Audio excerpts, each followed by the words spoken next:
dans l'Algérie telle que Camus l'a peint. Simplement, j'ai l'impression que une espèce de qualité, de sensibilité plus grande ou plus affinée lui a permis de voir dans ce paysage qui à moi est familier des choses qui peut-être me seraient, seraient passées peut-être un peu inaperçues. Est-ce que le fait qu'il y ait peu de personnages algériens, proprement dit, on disait à l'époque musulmans, ou que ces personnages fassent plus ou moins partie du décor, est-ce que ce fait vous dérange, vous gêne chez Camus? Je ne voudrais pas avoir l'air de cultiver le paradoxe, mais je pense que c'est une vérité que de dire que ça ne devrait pas déranger. En tout cas, moi, personnellement, ça ne me dérange pas. Je sais très bien quels arguments on pourrait opposer à Camus, le petit nombre de personnages algériens qui apparaissent dans ses œuvres et qui ne sont pas toujours peut-être vus sous le meilleur jour. Enfin, je pense à l'étranger comme je peux penser à d'autres choses. Au fond, c'était, je crois, une preuve de sa sincérité profonde. Parce que je crois que le personnage de Camus, si grand qu'il ait été, ne pouvait pas échapper à sa condition objective, enfin.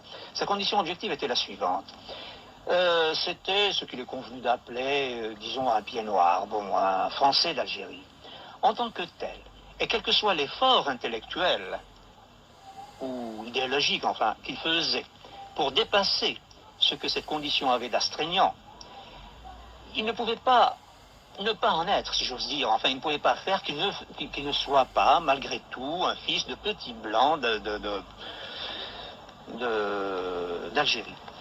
Or, dans cette optique particulière, qui je crois était assez onirique de la société coloniale avant 1962, les personnages algériens n'intervenaient pas tellement dans leur réalité que comme élément du décor, si j'ose dire. Le fait qu'on leur imposait, par exemple, qu'on imposait à tous les hommes le même prénom, Ahmed, et à toutes les femmes le même prénom, Fatma, prouve, je crois, est une caricature peut-être, mais quand même une image de l'idée que se faisait la société pied-noir de la société algérienne réelle. Ceci dit, Camus n'aurait pu faire qu'une espèce de série d'images d'Épinal.